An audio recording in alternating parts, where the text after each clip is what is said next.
समाज, साध्वी समाज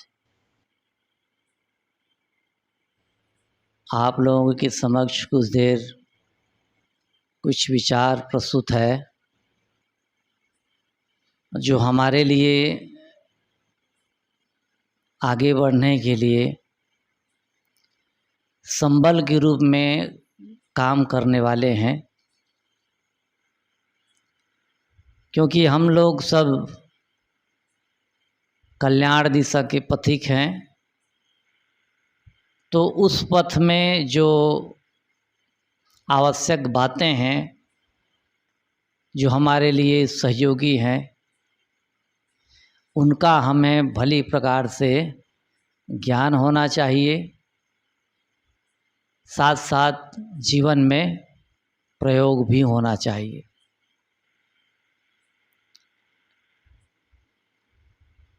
जीवन एक दूसरे के सहयोग से चलता है। कोई भी ऐसा मनुष्य नहीं है जिसे दूसरे की आवश्यकता ना हो। सबको आवश्यकता होती है। एक आदमी था,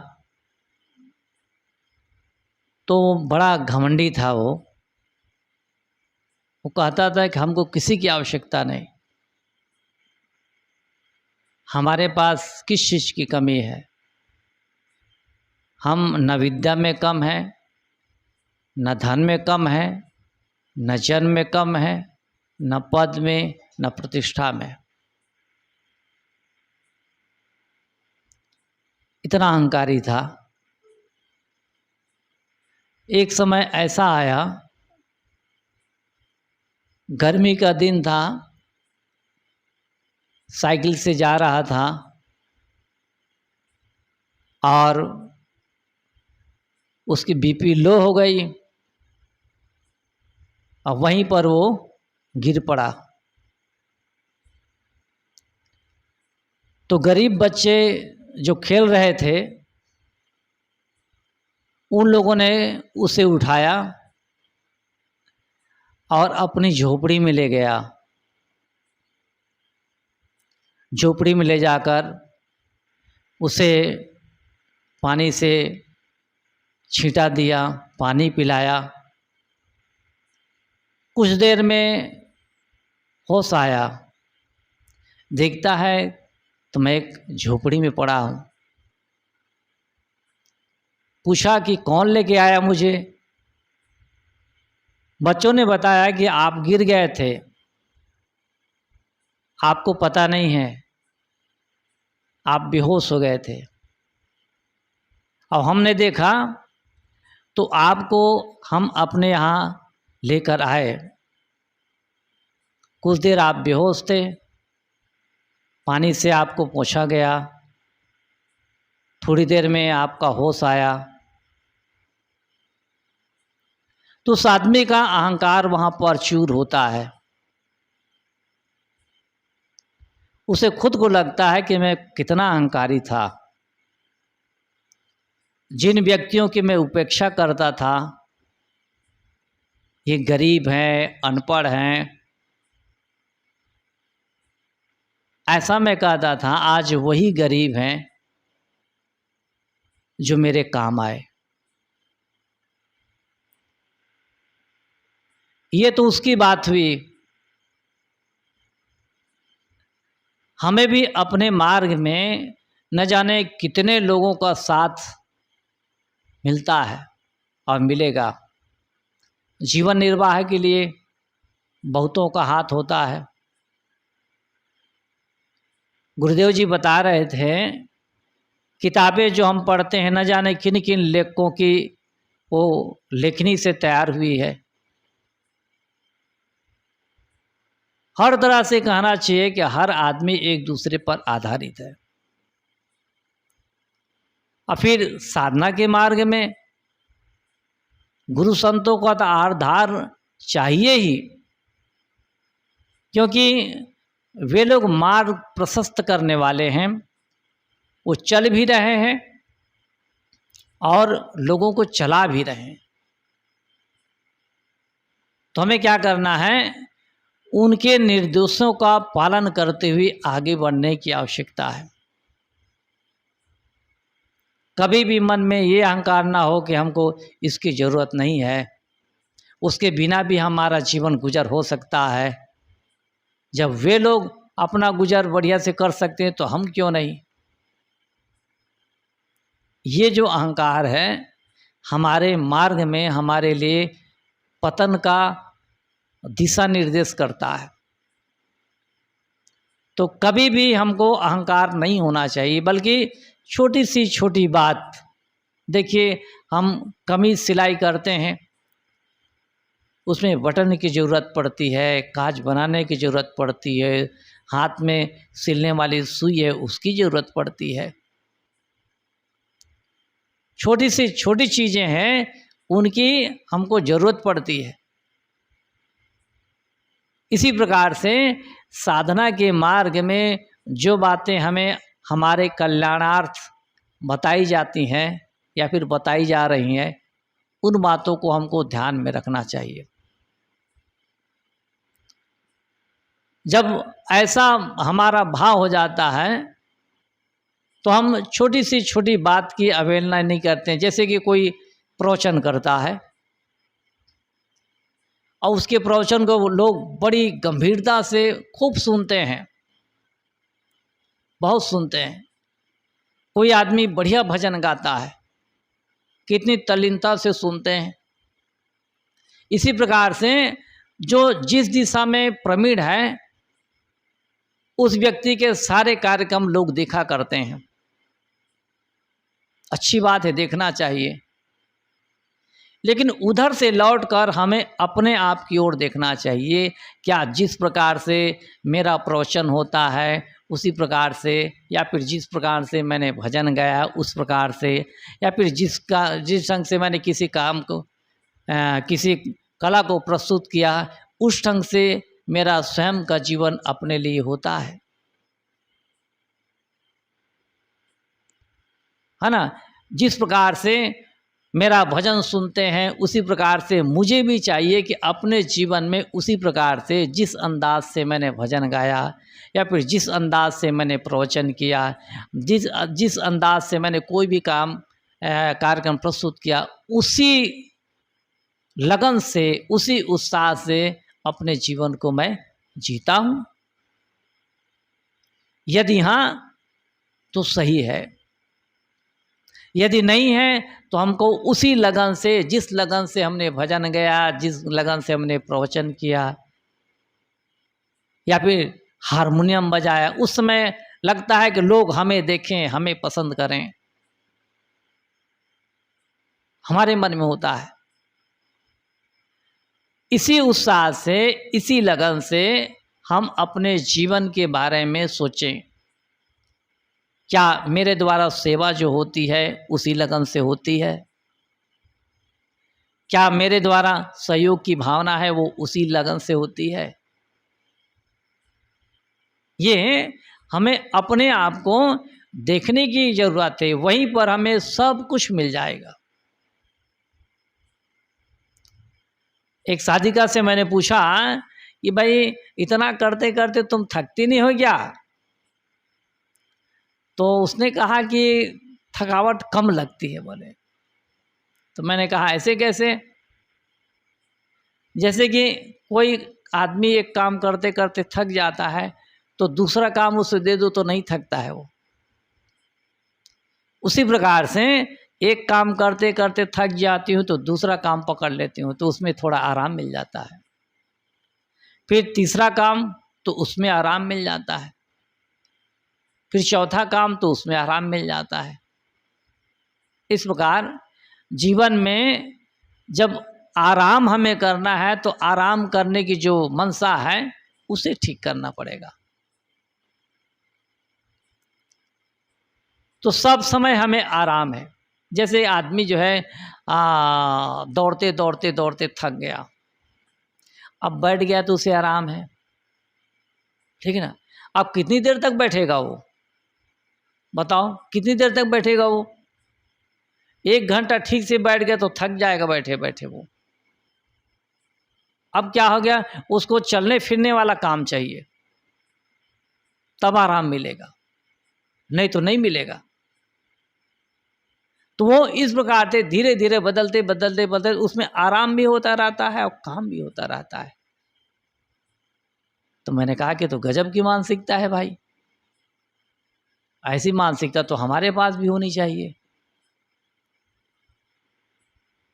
तो कहने का मतलब है, जीवन को जिस उत्साह से हम ढालना चाहेंगे उसी उत्साह से जीवन ढलता है। और जीवन, सबसे बड़ी बात यह है कि जीवन किसी और का नहीं है, जीवन तो हमारा है।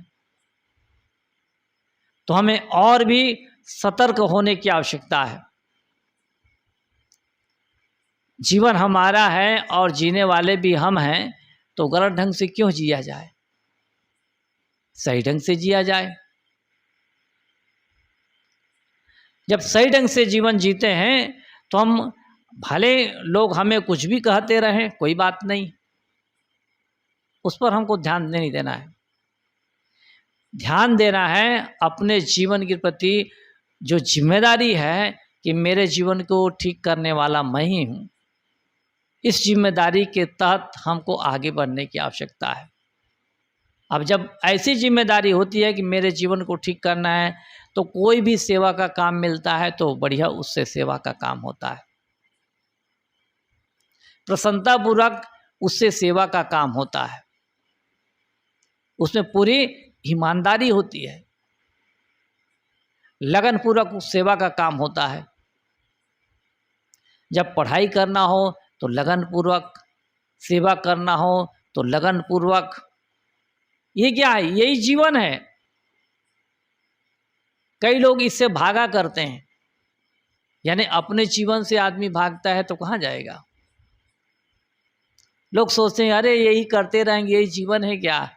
जीवन का मतलब ये होता है हमारे मन में देखें कि मन में प्रसन्नता आ रही है कि नहीं आ रही है, यानी सही ढंग से हम जीवन जी रहे हैं। नहीं आ रही है, इसका मतलब सुधार करने की उसमें और ज़रूरत है। तो धीरे धीरे हमको रास्ता मिल जाएगा।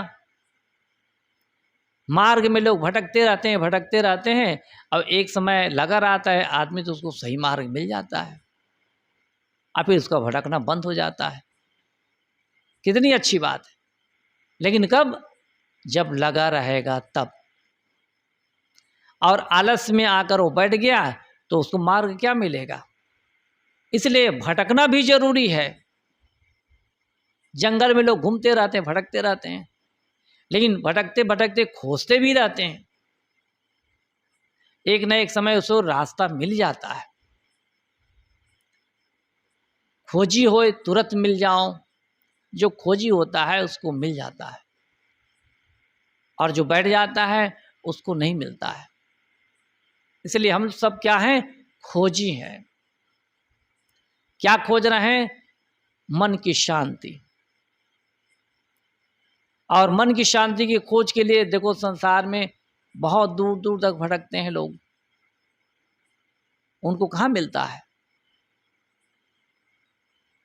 लेकिन जो अपने जीवन के अंदर देखता है उसको मिल जाता है, उसको भटकने की कोई जरूरत नहीं। इसी प्रकार से ये सत्संग में जो बातें हमको बताई जाती हैं सब हमारे जीवन के लिए। कितने अच्छे हमको संत सदगुरु मिले हुए हैं, जो हमें बाहर नहीं भटकाते हैं। ये विशेषता है, बाहर नहीं भटकाते हैं, बल्कि कहते हैं बेटा बाहर भटकने की कोई ज़रूरत नहीं, बल्कि अंदर देखने की ज़रूरत है। अब अंदर की ओर जो प्रवेश करता है, धीरे धीरे बाहर जो हम भटकने के आदत वाले रहे हैं, बाहर भटकना बंद हो जाता है और अंदर प्रवेश चालू हो जाता है। कुछ काल बाद उसे लगता है कि नहीं, रास्ता सही है, हम भूल गए थे पहले, लेकिन अब जो रास्ता बताने वाला है उसने सही रास्ता बताया। तो देखिए, सही रास्ता मिल जाता है तो आदमी देर भले ही उसे लगे लेकिन सही जगह पहुंचता है, और रास्ता गलत है तब वो जितने स्पीड में जाए वो गलत जगह ही पहुंचेगा। इसलिए हमको रास्ता सबसे पहले सही चयन करना है। सही रास्ता चयन कर लिए तो देर सवेर चलते रहेंगे, लाठी टेकते हुए चलेंगे तो एक समय सही जगह ही पहुंचेंगे। अब गलत जगह का चयन हमने कर लिया किसी प्रलोभन में आके, तब गलत जगह पहुंचेंगे। कई बार ऐसा होता है, शुरू में कई लोग हैं हमको प्रलोभन देते हैं, अरे तुम यहाँ कहाँ पड़े हो, चलो मेरे साथ, यहाँ तो तुमको काम काम बताएंगे, थक जाओगे, तुम मर जाओगे काम करते करते। कई लोग ऐसा कहते हैं। तो कहाँ चलें, चलो मेरे साथ। ये बताओ, उनके साथ हम चले जाएंगे तो आरती उतारेंगे हमारी? बताओ, आरती उतारेंगे वहाँ जाके? हैं, झूला झुलाएंगे? देखो ठगने वाले कैसे होते हैं भाई, आदमी रहता है जहाँ वहाँ सब कुछ करना पड़ता है। घर गृहस्थी में जाओ, कितनी मेहनत है, सुबह से जगह जगह घर के जो मालकिन है बेचारी, सब जब तक रात में सो जाते हैं, सब दरवाज़ा बंद करके लाइट बंद कर, उसी का काम है। कितनी मेहनत है। अब कल्याण की दिशा में थोड़ा बहुत जहाँ रहते हैं वहाँ कुछ ना कुछ तो करना पड़ता है। लोग सोचेंगे अरे कितना काम है, ढेर सारा काम मुझे ही किया जाता है। जब इस प्रकार की मानसिकता होती है तो हम क्या करते हैं, जो गलत आदमी है ना उसके चंगुल में फंस जाते हैं और कहते हैं कि हाँ आप ठीक कह रहे हैं, आपके अनुसार करना ठीक है। आप भी जाते हैं, कुछ दिन में पता चलता है कि गलत जगह आ गए हम। 10 की लाठी, 1 का बोझ। कभी कभी हम देखते हैं इलाहाबाद में एक बस आ गए लोग अचानक, कोई पता नहीं है, एक बस, कितने लोग, 60 लोग हैं। मैंने पूछा कई लोगों से, क्या आपको कहीं का नंबर, यहाँ के किसी के महात्मा का नंबर नहीं मिला? नहीं मिला बाबूजी, नहीं मिला। मतलब बताइए, अब 60 लोगों का जो आसन लगा रहा है उसको पता नहीं है कि कौन भोजन बना रहा है उनके लिए। ठीक है, भोजन बनाने वाले को पता नहीं कि कौन अमनिया किया है। भाई कितने फुर्सत में है बोला, बताओ। समाज बड़ा रहता है तो उसी ढंग से कार्यभार जो है बट जाता है और सबको आराम मिलता है। तो वो आसन किसी दूसरे ने लगाया, भोजन किसी दूसरे ने बनाया, और अमनिया और सब काम किसी दूसरे ने किया। देखो इतनी भीड़ है, भीड़ में इतने लोग हैं तो सबको उपयोग हो गया। अकेले दुकेले होते तो हम माथा पीटते रहते, क्या हो गया। अब एक चीज़ और है, भीड़ में आदमी रहता है, समाज में रहता है तो वो सीखता है। वहाँ पर समाज गुरु होता है, समाज सिखाता है। अब अकेले दुकेले में रहेंगे तो क्या क्या सीखेंगे, कुछ नहीं सीखते हैं। और जब भी सीखते हैं तो समाज में आके सीखते हैं। इसलिए देखो अकेले दुकेले जो साधु संत रहते सत्संग करते रहते हैं, आते रहते हैं, जाते रहते हैं, सीखते रहते हैं, समझते रहते हैं। ये बहुत जरूरी है। तो मैं कह रहा था कभी भी किसी के बहकावे में हमें आने की जरूरत नहीं है। हमें अपने जीवन का कल्याण करना है तो हमें जो बढ़िया साथी मिला है, साथी गुरु भी हो सकता है, गुरु भाई भी हो सकता है, अपने जिनके बीच में रहते हैं वो भी हो सकता है ना। उनके विचारों को देखकर हमको अपने जीवन को ठीक करने की आवश्यकता है। यानी समाज एक दर्पण का काम करता है। जैसे दर्पण में हम सामने जाते हैं तो हमारा उसमें प्रतिबिंब दिखता है, देखकर हम अपना चेहरा ठीक कर लेते हैं, अपना कपड़ा वपड़ा ठीक कर लेते हैं। इसी प्रकार से समाज हमें हमारे अवगुण को बताता है, वो दिखाता है कि भाई इसको तुमको ऐसे कर लेना चाहिए, ये गलत है, कपड़ा इस ढंग से पहनना चाहिए। कई लोग पाँव घसीटते हुए चलते रहते हैं। एक जो जने आए तो मैंने कहा कि भाई पाँव उठा के चला करो, तो कहा कहते कहाँ उठाएं ये कहाँ उठाएं तो मैंने चल के बताया उसको, चल के बताया। मैंने कहा देखो तुम चल रहे हो और मेरी चाल में देखो चप्पल घसीट रही है क्या? कहा कि नहीं। हम कहे इसी को कहते हैं पाँव उठाकर चलना। हाँ, तो चप्पल को घसीटे जा रहे हो तो क्या मतलब निकलता है। एक लड़का आया था तो उस समय ऐसा पैंट पहना था कि मानो झाड़ू का काम करता था पैंट। तो मैंने कहा कि ये कहाँ सिलाए हो? क्या कर रेडीमेड लिया है मैंने। अरे हम क्या रेडीमेड लिया तो ऐसे पहनते हो जी? मैंने कहा सुबह लाना तो कैंची उठाई, मैंने काट दिया उसको अब क्या होगा? बोले कि मैं सिलता हूँ ना, देखते रहो। अभी सिलाई कर दिया है। अरे कम से कम खरीदे हो तो उसको बढ़िया से अपने ढंग से बना लो भाई। तुम क्या कहते हैं, बाजार में जो मिला है उसी को अपने ढंग से क्या कहते हैं ठीक कर लो, वो ठीक हो जाएगा। तो नहीं, बाजार से हमने खरीदा, ये ऐसे ही सिला है। तो कम से कम जहाँ पर गलत है उसको ठीक कर लो, बात खत्म। इसी प्रकार से समाज में कोई हमारे लिए हमारा हित चिंतक बनकर हमारे कुछ दोष हैं चलने फिरने में, बोलने चालने में और भी व्यवहार बरतने में, वो बताता है तो समझो कि वो हमारे लिए दुश्मन नहीं है, वो हमारा दोस्त है, हमारा ही चिंतक है। क्योंकि अपना समय निकाल कर वो हमारे इस दोस्त को हमको बताया, नहीं तो हम जानते कहाँ, नहीं जानते। तो गुरु का काम किया है उसने। तो कई बार ऐसा होता है कि हम ऐसे लोगों को गलत मान लेते हैं। वो गलत नहीं है सही, लेकिन हमारा अहंकार उसको गलत मानता है। इसलिए समाज में रहते रहते हम बहुत सारी बातें ऐसे हैं जो हमारे जीवन में दोष हैं, उनको हम बढ़िया से बना लेते हैं, उसमें सुधार कर लेते हैं। तो किसका बनता है? हमारा ही बनता है। कहते हैं अखाड़े का लतमरुआ, गुरुदेव जी कहा करते थे अखाड़े का लतमरुआ जो पहलवान है तो वही किसी दिन प्रसिद्ध पहलवान होता है। जो पहलवान बनेगा वो कहेगा कि मैं किसी का लात नहीं खाऊंगा, तो लात खा खा कर वो तो पहलवान बनता है। वो लतियाते हैं तब वो पहलवानी उसकी मजबूत होती है।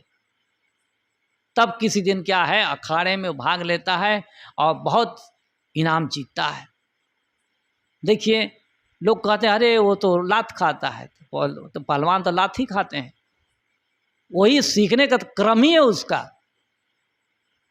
इसका मतलब ये ही नहीं हम भी लात खाएं। कहने का मतलब जो हमको हमारी त्रुटियाँ बताते हैं कि इसको ऐसे होना चाहिए, इसको ऐसे होना चाहिए, तो समझे कि वो हमारे लिए गुरु का काम करता है। वो हमारा प्रेमी है इसलिए बताता है।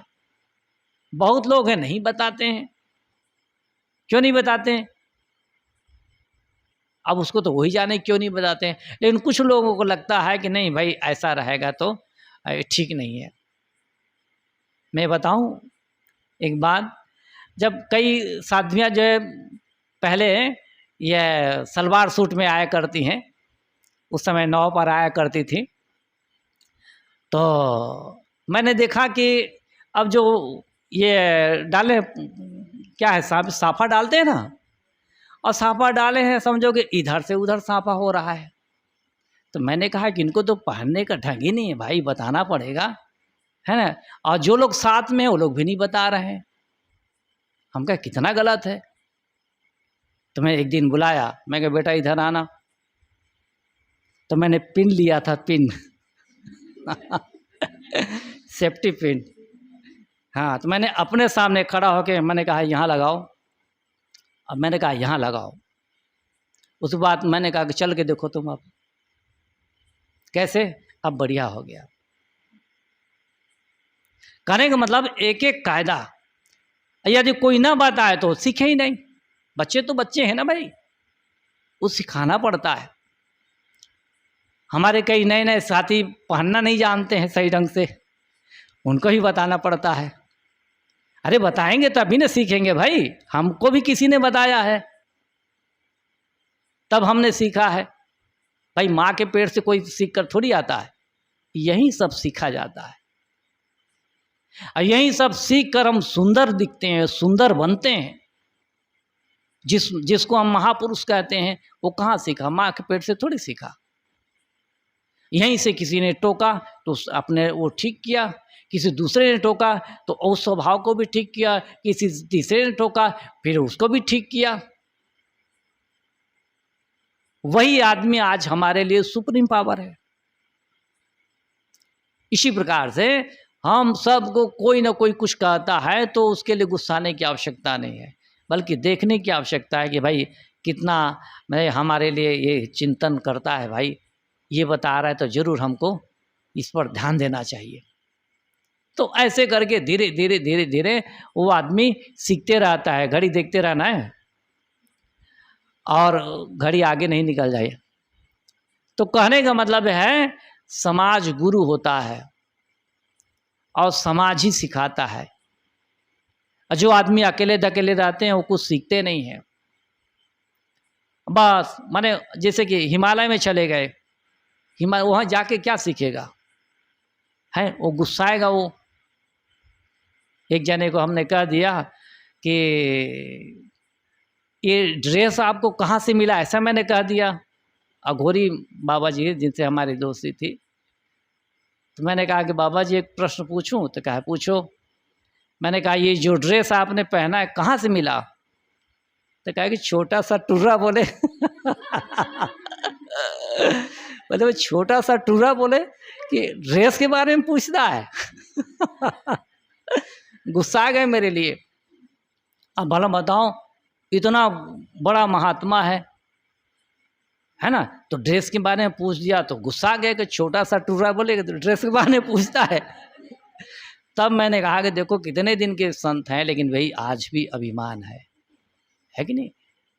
तो कहने का मतलब है सबके पास रहता है अभिमान, तो अभिमान को हमको ख़त्म करना है। कोई कुछ कहता है तो कोई बात नहीं, अपने हैं तभी तो कहा जाता है। जिसको हम अपना समझते हैं उसी के दोस्तों को हम कहेंगे इसको ऐसा कर लो, ये ठीक नहीं है। जिसको हम अपने से दूर समझेंगे उसके लिए हमारी कोई बात नहीं निकलेगी, लेकिन जिसको हम अपना मानते हैं, निकटतम मानते हैं, उनको जरूर हम बताते हैं कि भाई इसको ऐसे कर लाना चाहिए, तो ठीक हो जाता है। यही सीखने और समझने का तरीका है। इसलिए समाज गुरु होता है और समाज में रह के जो अपने सिर को दे देता है समाज को, तो सब कुछ सीख जाता है वो। जितना सीखें इससे भी आगे सीखना है हमको, और सीखते रहेंगे तो बहुत कुछ सीख जाएंगे, क्योंकि जीवन सीखने के लिए ही मिला है। और जो नहीं सीखता है तो उसका जीवन उबड़ खाबड़ यूं ही बना रहता है, तो उसमें हमारा दोष क्या है? हमारा कुछ भी दोष नहीं है। हमारा दोष तब होता है जब हम नहीं बताते। तो अभी जो साध्वियाँ है ना, जो पहले पहले आती थी, वो कभी मिलती हैं तो कहती हैं कि आप नहीं बताते तो शायद हम सीख ही नहीं पाते। तो हम कहे हम नहीं बताते, कोई दूसरा बताता है ना। इसलिए अपने को हमको सुंदर बनाने की आवश्यकता है, और जो हमारी चाल चलन को, हमारे स्वभाव को, हमारे कर्तव्य को, हमारे आचरण को इंगित करता है तो वो गलत नहीं है। हमको ठहर कर सोचने की आवश्यकता है कि देखो इसमें कितनी माने हमारे लिए कृपा है कि भाई हमारे जीवन को सुंदर बनाने के लिए नेक नियत है इनके पास। इसलिए हमको ये बताने के लिए तैयार हैं, समय देने के लिए तैयार हैं, और ऐसे व्यक्ति बहुत कम मिलते हैं। देखो हमारे गुरुजन एक एक बात को बड़ी बारीकी से बताते हैं ताकि सब अपने अपने जीवन को ठीक कर सकें और आगे बढ़ा सकें। समय हो गया है ना। यहीं पर वाणी में विराम करते हैं। प्रेम से बोलिए सद्गुरु कबीर साहेब की जय। वंदन है गुरुदेव तुमको, वंदन है।